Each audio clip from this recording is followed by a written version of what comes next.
بسم الله الرحمن الرحیم. السلام علیکم ګران قدرمنو کتونکو، زه یم روح الله شاکر د پروګرام احساس سره ستاسو په خدمت کې حاضر یم.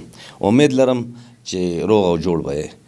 څنګه چې تاسو ته پته ده چې په احساس پروګرام کې موږ هغه څوک او هغه خلک هغه میلمانه کوو چې چا سره د ملک د دې قوم د دې خاورې څه احساس سره وي. هم په دغه سلسله کې نن موږ یو ډېر دروند او خوږ میلمه چې سره تعارف محتاج نه دی او هغه چې کوم دی د پاکستان نه چې په بیروني دنیا کې هم هغه یو ځلنده ستوری دی. څوک دی هغه سره تاسو میلاو. په خیر علي ورته وایو، خان بابا چې کوم د ورلډ فیس جرګه پروګرام چیرمین هم دی او هغه ته موږ په پروګرام احساس کې په خیر علي هرکلی وایو. ډیره مننه. زم تاسو ډیره شکریا ادا کوم چې تاسو د دیر سره د ملکن ډیویژن سره ډېر ښه تعلق دی. په دغه دهشتګردۍ کې تاسو زموږ سره ډېر لوی لاس راکړ. نن چې په سوات کې خوشحالي راغله، ترقي راغله په ټول ډیویژن کې، نو په دې کې د ټول میډیا ډېر غټ رول. ډېره مننه خان بابا ستاسو د نیک نظر او د نیکو خواهشاتو. خان بابا دا راته ووایه چې تاسو په ملکي سطح نه په بین الاقوامي سطح باندې د انسانیت د خدمت دپاره ډېرې هلې ځلې کوئ او تاسو ورلډ فیس جرګه پروګرام چې څه دی نو لکه پښتانه دا اوري چې د ورلډ د ټولې دنیا د امن خبره کوئ، یوازې د یوې علاقې نه. او د دې شروعات چې کوم دي نو دا زما چې څونه خیال دی نو دا ډېر د کرانیک ایریا او د مطلب د ډېر دهشتګردۍ او په هغه دور کې دا شوي دي. دغه حوالې سره خبره کوو چې دا په کومه جذبه باندې تاسو د ټولې دنیا د امن د غوښتنې یو کوشش شروع کړی دی. اوله خبره خو دا ده چې موږ د تعلق د شانګلې سره دی. کله چې موږ سوات ته رالو او سوات کې بیا زما کور والا چې فرت رعایت هغه ډېرې هلې ځلې او ډېرې قربانیانې ما سره ورکړي دي چې په سوات یو سیمه کې طالبانیزیشن او دهشتګردي وه او په هغې کې په هغه ټایم کې چې په 1999 کې هغه یو NGO جوړه کړله او دغسې موږ په سوات کې چې کله دا دهشتګردي راغله، طالبانیزیشن راغله، د دې خلاف موږ بار اسلام آباد کې هم په غټ غټ سیمینارز کې اواز اوچت کړی دی چې دا خبر دی. او دغه تاسو په خپله وینئ چې دغه زما کور چې کوم مفارتو په یعنی دا معمولی خبره نه چې هغه په ملکن ډیویژن کې 600 لیټرس سکول سٹارټ کړو. اول دا د 50 سکولونو دغسې موږ په سوات کې چې کله د امن سره سره تاسو په ایجوکیشن هم توجه ورکړو. بالکل موږ ایجوکیشن کې هغې کې سپیشل پروفیشنل ټریننګ او تا ته پته MRDP ملکن رورل ډیولپمنٹ پروجیکټ دې کې 7 ارب روپۍ پرویز الهی هغه وخت کې ډیپټي پرایم منسټر و د ملکن ډیویژن لا د فرد پترو باندې هغه 7 ارب روپۍ ورکړي چې زنانو ته پروفیشنل ټریننګ ورکړي. د زنانو ته پته د لسم نه 19 پورته تر MA پورې دغه ټول ایجوکیشن موږ فری کړو. یوازې پرایمري نه موږ ایجوکیشن بیا زمونږ ټول لکه ملکن ډیویژن کې وزلې وي، مطلب که هغه دیره فردلو اور چترال شانګلا سوات بونیر سوات سیټي نو په دې کې داس ایجوکیشن سیستم بیا پروفیشنل ټریننګز او دغه حالاتو کې چې کوم دهشتګردۍ هغه بالکل لکه زه خو دا ویم چې مونږ په کوم سخته تېره کړې ده دغه سخته د خدای پاک چاته ونه ښیي چې په سوات کې مونږ کومه سخته کړې. یعنی زموږ خاندان زمونه بغاوت کړی ځکه طالبانیزیشن دا کافي دی چې زه لږ غونته کې ستاسو مخې ته دا خبره ضرور اولمه چې خان بابا نن سبا په اسلام آباد کې همیشته دی، دلته کې ژوند تېروي او دلته کې د ټول ملک په سطح باندې د انسانیت هغه خپل خدمت کې مخته دی او هماغه شان د امن دپاره هغه د ټول ورلډ دپاره خبره کوي، لګیا دی خپل کوششونه کوي. خان بابا خپله خبره جاري ساتي. نو د خدای فضل دی چې موږ په 1999 تر 2006 پورې په سوات او په ملکن ډیویژن کې د ایجوکیشن دپاره د پرایمري ایجوکیشن دپاره بیا د زموږ چې کوم د مطلب کوم هغه فیمیل خواتین چې کوم هغه فیمیل چې په کورونو کې ناستې وي هغو تعلیمونه نشو کولی د هغې دپاره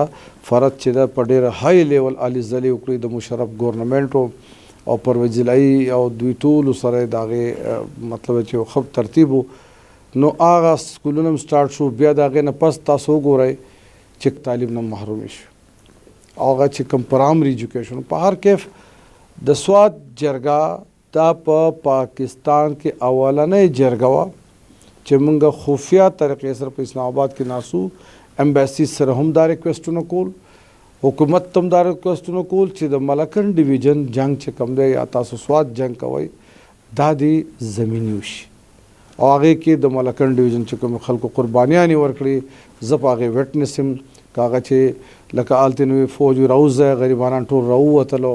بیا فوج ورته واپس لاړ شي نو هغه چې لاړلو نو کورونو کې هیڅ هم نو زه درته وایم چې د ملکن ډیویژن خلکو ډېره غټه قرباني ورکړې ده او هغې کې زموږ یو غټ رول و دلته امبیسیانو سره دلته دغه سره ته راشه اوس وزیرستان کې اپریشن شروع دی ریهبلیټیشن ریکنسټرکشن شروع دی یو ملک ډونیشن نه ورکوي یو ملک فنډینګ نه ملکن ډیویژن خلکو ته ویل دا ډېر صبرناک خلک دی دا ډېر غیرتي خلک دی او دوی چې څومره قرباني د ملک ته وکړه بل داسې زه دلته کې لږ غونته کې دې ځای کې دا پوښتنه کوم خان بابا چې لکه ستاسو قربانۍ هغه واقع چې په ګراونډ یې ښکاره دي ټولې دنیا ته پته ده میډیا هم په هغې باندې ګواه ده ټول چې تاسو یا ستاسو وایف فرحت بیبي چې کومه کوششونه کړي وي یا ستاسو ماشومې چې کوم هلې ځلې کړې وي د اوسه پورې د حکومت د طرف نه هغه بینیفټ هغه خو نوبل انعام هم بل لاس لځي او بهی هغه حیران یو چې دلته کې کوم ایوارډز چې کوم دي امن ایوارډ چې ورته وایي که نه هغې کې خو مطلب دا دی تاسو د اوسه پورې هغه خپلې هلې ځلې هم جاري ساتئ مایوسه کېږئ نه خو په هغې کې ستاسو نوم رانغی په کار دا نه وه چې د دومره قربانو سره چې نن ستا کور والا هغه په خپل ملک هم نه ده هغه بهر ده د دې وجې نه چې هغې ته خطرات شته او وجه څه کېدی شي ګوره اصل کې زمونږ د ملک حکمران ملک جوړول هم نه غواړي چلول هم نه غواړي زما نه نور هم ډېر تکړه خلک شته په هره صوبه کې شته په هره ضلع کې شته او لګیا دی په هره ضلع کې کوشش کوي چې امن راولي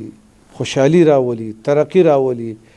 او زما د دې خبرې سره د حکومت ته څه ګیله چې زه په خپله دومره اوس مضبوط یم چې زه په خپله ډیپلومیټک کې ناست یم د ملکونو سره زما ډېر ښه یو ریلیشن جوړ شوی دی زه اوس پاکستان ته چیلنج ورکوم پاکستان حکومت ته چیلنج ورکوم تاسو زما په درې ډونر کانفرنس کې ګوره پاکستان حکومت ته پیسې نه بهر ملکونه ورکوي او نه په دې حکومت من ټرسټ کوي هغې غټه وجه دا ده چې د دوی هر سیسټم کې منیټینګ نشته ته زمونږ ایجوکیشن سیسټم وګوره هغه فلاپ دی هغه هیلث وګوره فلاپ دی که ته د وومن ان پاور سیسټم وګورې که ته د خلکو د لارې کوڅو سکیمونه وګورې خان بابا راځو جرګه ستاسو میشن لا ورلډ پیس جرګه ټیک شو کوم مقصد دپاره جوړه شوې وه په هغه مقصد کې تر کومه حده پورې تاسو کامیابي نن سبا ستاسو په مختلفو صوبو کې چې کوم دی هغه تنظیم سازي هم روانه دی دپاره څه میشن لرئ څه سوچ هم دی څه فکر هم دی ګوره جی دا خو زمونږ د چیف اف آرمی سټاف سوچ دی چې دا اعلان یې وکړو چې یاره مونږ اګریکلچر باندې کار شروع کړو په مدنیات یې شروع کړو چې لوکل بزنس خلک بزنس طرف ته خلک راشي زمونږ هغه ټکر به وي که نه ای زما وطن د لالونو خزانې زما راشه زمونږ ملکن ډیویژن ته راشه زمرودو ته وګوره د ښکلي ښکلي غرونو ته وګوره بیا پکې کوم نمونه څیزونه راخیږي چې چین څه پاګل دی چې دا دومره راغلی دا ګیر چاپور ټول روډونه یې وویستل او دا غټ غټ بلډینګونه یې جوړ کړل دا زمونږ ټول مدنیاتو دپاره دا زمونږ ټول د قدرتي وسایل زموږ سره شته داسې ځمکه په دنیا کې نشته په دنیا راوستل پکار کې دي چې هغه څنګه ښایسته ښایسته فصلونه کوي داسې ښایسته فصلونه کوي د خو څه هغې ویم که نه وایي په جنتي خاوره نه هر ګرځم که نه زما رونه کم ایجوکیټډ دي که نان ایجوکیټډ په دغه ځای کې زه لږ دا کوم چې تاسو په جرګه باندې دغه ورکوئ فوکس ورکوئ دا جرګه خو زموږ په پښتنو کې داسې یو دغه لکه اصلاح چې کېږي په یو شي کې که نه هغې ته جرګه خو ستاسو جرګه چې کومه ده نو دا د ورلډ لپاره ده دا بېروزګارو ته روزګار هم ورکول دي په دې کې خو زمونږ د وطن خلک زیات په بهر ملکونو کې دي زه به دا ویم چې یاره څنګه دلته بېروزګاري ده داسې هغه هلته کې د بېروزګارۍ سره مخ دي هلته ډېر تکلیفونه ما خپله باندې وزټ کړی د سعودي عرب چې هلته کې څونه تکلیفونه و خلکو ته بیا هلته کې موږ کمیونټي او ټول قومونو مشران کېنول او هغې نه پس یو خپل ګروپ جوړ شو د هر قوم خپل پای کې لکه بېروزګارو دپاره روزګار راځي ډېر خلک په روزګار شو په دغه حوالې سره څه سوچ لرئ څه فکر لرئ چې هر دې ورسیز خلکو ته څه پیدې وشي دلته کې دا خلک په روزګار شي په دې فکر شته که نشته دی بالکل په دې باندې موږ ایکس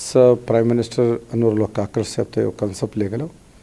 چې زموږ څومره اوورسیز دي د پاکستان هغه په بهر دنیا کې حکومتونو باندې وهلی کېږي د هغه غټ غټ کاروبار بالکل د هغه دفن کېږي هغه جیل ته ولیږي او داسې ولیږي د هغوی بیا په جیلونو کې ناست او شاته دغه نه کاروبارونه لا یو طرف ته جي خو الته چې کم خلک دلته نه لاړ شي هغه لم راځم جی هغه لم راځم ګوره الته په دوبۍ کې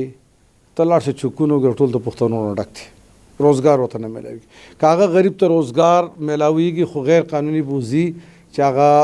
کانټراکټران چې یا دوبۍ شیخان چې نو لکه مطلب که د هغه یوازې دوبۍ نه سعودي عرب کې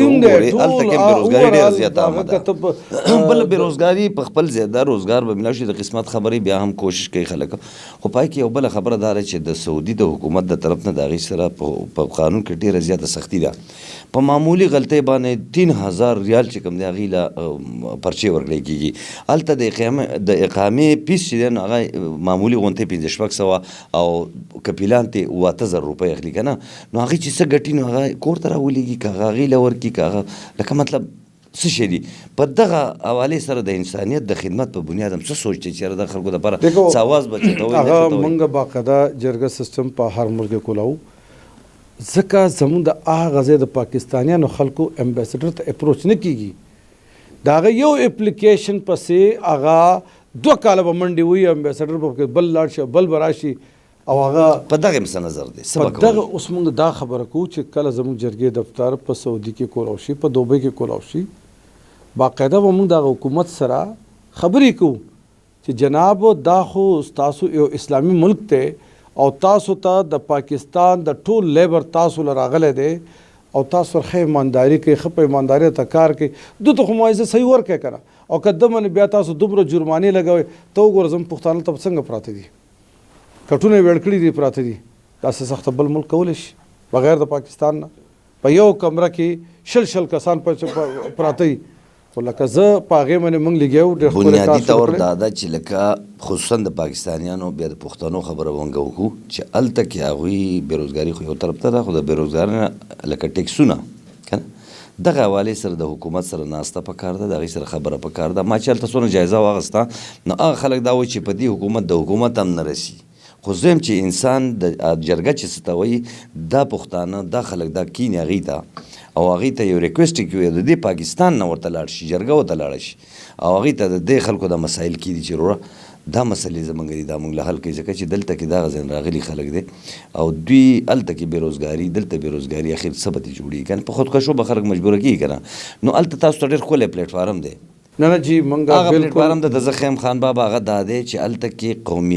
قومي تنظیمونه جوړ شوي دي د هر قوم جوړ شوي دي هغه قومونه چې تاسو راغونډ کړئ د هغې نه جرګه جوړه کړئ په خپله باندې د هغې مشري وکړئ او د سفارتکار سره کښېنئ او بیا د هغه ځای د واکدارو سره کښېنئ نو زه یم چې انشاءالله ستاسو دا محنت چې کوم پاکستان کې کوئ دا په سعودي کې مرنګ راوړي دا په دوبۍ کې مرنګ ګوره چې زموږ اول ټارګټ چې دی یو کې یو اس اے کاناډا ده هغې وجه دا ده چې هلته نه یو موږ ته انویسټمنټ پاکستان ته روان دی هغه کې موږ هغه اویرنس پیدا کړی دنده په امبیسیانو کې په پاکستان کې چې کوم امبیسیانې دي د هغوی مختلف تاشیانو سره موږ ناست یو چې پاکستان کې راشي په اګریکلچر کار وکړئ په مدنیات باندې کار وکړئ او تاسو ته به موږ انشاءالله ښه ښکلی بزنس درکو په هغې کې موږ کامرس منسټري هم انوالو کړی ده اوورسیز هم انوالو کړی دی فارن هم انوالو کړی ټوټل موږ سره پروت دی دا ټیک وي خیر بابا زه تاسو ته د کاناډا د امریکې یا د بل ځای ستاسو په غټ لیول باندې سوچ دی غټ فکر هم دی چې د ټول ملک دپاره کار وکړی شي خو زموږ پښتانه وګورئ زموږ د ملکنډ ډویژن وګورئ نو هغه چې کوم دی زما د دیر ستا له شنګلې هغه مزدورکار خلک دی هغه کور له د خپلو بچو دپاره چې هغې سبقونه ووایي ټیک ده په هغوی د هغې د صحت دپاره د خپل جامه پوشاک دپاره د دغه رزق د ګټلو دپاره تللي دي موږ د دغې فکر اول کوو چې هغه د هغې ژوند صحیح شي هغوی هلته کې چې څه ګټي چې هغه خو کور ته رالېږي هغه خو ته هلته کې عربیان اخلي زه په دغه خبره کوم چې په دې تاسو خبرې سره موږ اګري وو موږ تاسو ته ویلي دي چې اوس چې کله هغو خبر شي دي چې موږ د اوورسیز سره یو کرسپانډینګ کړي تھرو پرایم منسټر نورالله کاکړ زه اوس هم د موجوده کې ډېر ښه غړي ناست دی هغو ته سوال کوم چې په دې ټایم کې په ملک کې دننه هم کار پکار دی دنیا سره یو ښه کاروبار هم پکار دی او زموږ چې څومره اوورسیز زړونه دي او هلته بالکل وایم موږ سره خلکو رابطې هم کړي دي چې بالکل دلته زموږ اوس ټولې دورې لکه زه خو تا ته دا وایم که نه زموږ هغه جرګه ده چې به سند او پنجابي به وي چې دا جرګې د پښتنو کار دی، دا موږ دلته جرګه نه منو. دا دی جس طرح پټان جانے اور رمضان جانے. الله گواه دی چې نن زما د ټولو نه غټه جرګه په پنجاب کې جوړه شو. حاجی په هر ډیویژن یو بل اهم خبرې ته لګونته کې توجه ستاسو د مسلې تر ګرځوم هغه دا چې لکه اورسیس ته خصوصا سعودي عرب دوبۍ مختلف د کې لکه زموږ عام خلک ډیر زیات دي، غریب خلک هغې ته د ووټ د حق د ورکولو لپاره څه اواز اوچتولو ته خیال شته که نشته؟ ګوره جي هغه خو مونږه لا دومره لا اواز او دا مونږ نشو کولی، خو مونږ چې خبره کوو د هغه ځای د خلکو د حقوق خبره کوو، ځکه هغه مونږ یو سروې کړی دی. هغه غریب که په جیل کې پروتي که په تاڼه کې پروتي، د پاکستان امبیسي هغه ته د امبیسي کې دننه نه پرېږدي. نو دې دپاره مونږ دا ترتیب جوړ کړی دی، یو جرګه به جوړېږي او زمونږ جرګې په سعودي او په دې دوبۍ او په دې کې دا پښتانو چې کوم هلته یونینونه جوړ کړي دي، مړی کېږي هغه لا علاج او هلته بیماري هلته دا ټول موږ خبر یو. بیا هلته چې د چا ودونه راځي، غریبانان چا د خویندو، ډېر غټ اتحاد ډېر غټ الاینسونه جوړ شي دي د پښتنو ذاته په ټول وړ کې. یوازې دا نه چې دا په سعودي او په دې کې انشاءالله موږ به د خلکو ته خوشخبري ورکوو چې موږ ډېر زر ان قریب خپل داسې جرګه سیستم دا نه دی چې موږ یو کې یو اس اے او کاناډا، هلته خو موږ پروفیشنل خلک لیږو چې موږ باندې دنیا یو اعتماد کوي او موږ د خپل حکومت سره موږ ګوره اوس هم موږ خبره کوو. لاهور کې ملګری ماته ویل تاسو د حکومت لپاره څه وکئ، نو ما ګوره موږ خو دقه کولی شو چې د ټولو سیاستدانانو ته آواز کوو چې ملک کې اندرونی دشمن ډېر زیات دی، ډېر زیات دی. اسلام آباد د دنیا د ټولې خبرې پرېږده، اسلام آباد پنډۍ کې دومره غټه خطره ده، دومره غټه خطره ده. دا ستاسو په چینل زه خبره کوم، که چېرې په اسلام آباد کې په ډي چوک کې یا داسې درنا جلسه وشوله یا په پنډۍ کې ته یې تماشه کوه. دې بیا د دې الله بس زه اوس هم د دواړو حکومتونو ته د اسلام آباد د پنډۍ حکومتونو ته وایم چې کوشش دې وکړي چې هغه که د کې پي کې نه راځي، که د بلوچستان نه، که د سند نه، پنجاب نه، په مکمله توګه دې په دې دور دا زمونږ یو کیپټل دی او دویم د پاکستان راولپنډي یو غټ صوبه ډیویژن دی. دا دو ډیویژنه منې د دشمن نظر دی. اوس هم درته زه په ګارنټۍ وایم چې زمونږ لکه حکومت خبرې کوي، زه ورته چیلنج سره ته په پنډۍ اسلام آباد کې سروې وکړه، ټول غیر ملکیان راغلي دي، مطلب مشکوک خلک راغلی په اسلام آباد او پنډۍ کې پروت دی. خدای ته وګورئ دا زمونږ کیپټل دی. دویم زمونږ راولپنډي چې ده دا زمونږ د پاکستان زړه دی، د پنجاب غټه ډیویژن دی. خدای ته وګورئ. لکه خان بابا ستاسو زیات فوکس یې په امن راته خیال چې صرف په امن دی، او زما دا خیال دی چې ستاسو جرګه چې ده د پښتنو جرګه دا د بهر ملکونو دپاره د غریبانو دپاره هم څه رول ادا کړي. دا خو د دې سره دا خو د پښتون شان دی چې هغه او ښکاره خبره ده، یو مثال چې یاره پښتون خپل کور په خپله ساتلی، ورنه د بل په دغه باندې دغه شي خو بیا خبره ورانه ده. نو زه همدغه دغه کوم چې یاره یو ریکویسټ کوم ستاسو د ورلډ فیس پروګرام نه د دې جرګې نه یو مطالبه کوم چې تاسو د بهر ملکونو دپاره ډیلیګیشن جوړ کړئ، د دې غریب ولس بهر چې کوم مزدورکار خلک پروت دی هغې دپاره اواز چوت کړئ. دا به ډېره دا خبره یو د هغې نه علاوه بله یو خبره ده چې د هغې د ووټ حق حاصلولو لپاره هغه تاسو دلته کې د پارلیمنت مخې ته بهر تاسو په خپل پلیټفارم باندې د خپلې جرګې د طرف نه د حکومت نه مطالبه وکړئ چې په هر ځای کې پاکستانیان نو هغه ته د ووټ حق میلاو شي. نو انشاءالله چې د بهر مسافر چې څونه به تاسو ته دعاګانې کوي. ګوره جي د دې لپاره باقاعده مونږ یو 2 کمپنیانې اوس رجسټر کړلي چې هغه په دنیا سره به ځي او کینی به د هغه ځای د ملکونو سره غټې غټې کمپنیز سره به کینی او دا کمیشن خواري لرکوي. څه شی به راوړي د ملک ته به روزګار راوړي. بس خان بابا خبره داره چې زه یوه ویم ته بله وې. نه نه نه په سرمایه‌دارو پسې ګرځي. زه ته خبره کوم په سرمایه‌دار پسې باندې ګرځي. اب کې مال دا خپل غریب په چا کوم مزدوري کړي زم چې هغه دغه ته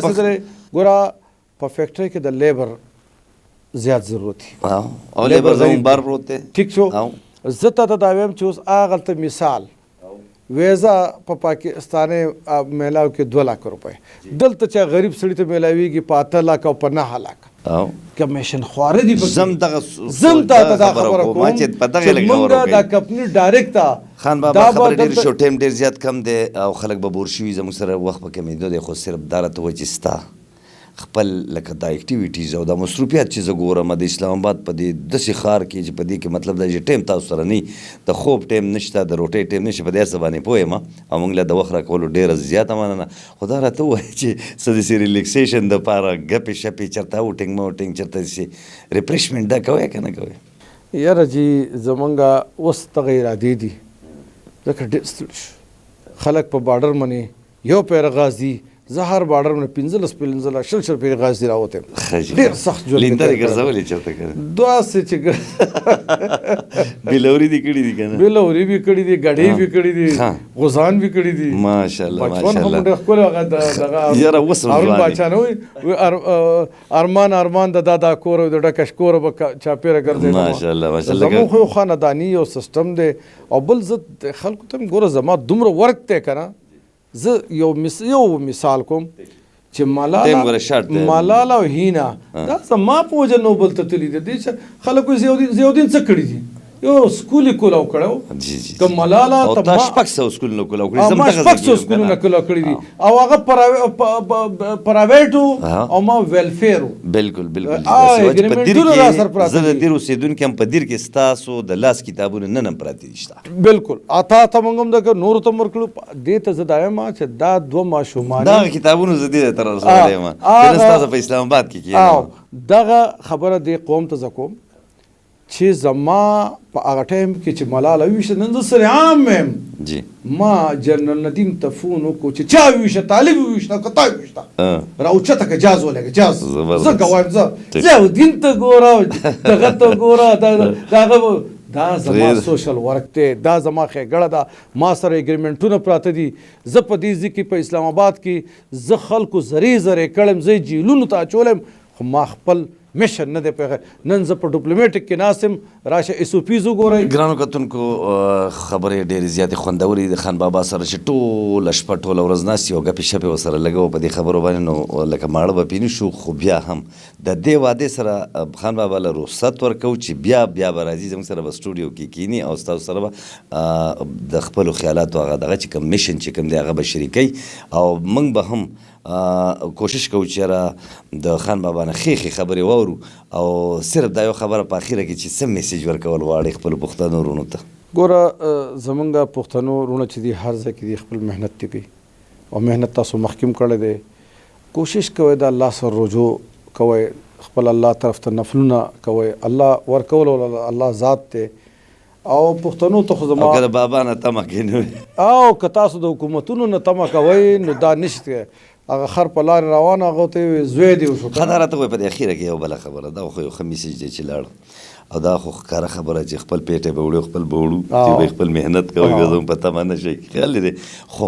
چې د سندرې مندرې داسې ریفریشمنټ دا اورې زه اورم موټر کې هم اورم کور کې هم ځان سره داسې کله ټیپ ته سره که دغه غټ ډیک دی ماشاءالله هغه به هسې د چا اواز دی ډېر خوښ دی کوم سندرغاړی دی خوښ دی سندرغاړی دی کوم خوښ دی اواز دی د چا خوښ دی اکثر کله د سادې سره چې واده کړی دی که ښه جي ښه نو زه اکثر کله دې ته زه د هغه سندره ولګوم چې زه د پېښور نه خفه شوی ګرانو کتونکو په اخره کې موږ اجازه الو خو د هغې نه دغه چې موږ تاسو ته به سندره واورئ او موږ به نه اجازت والو تر بله دمه د بلې هفتې پورې موږ ستاسو نه اجازت غواړو ما خان بابا له اجازت راکوئ د الله په امان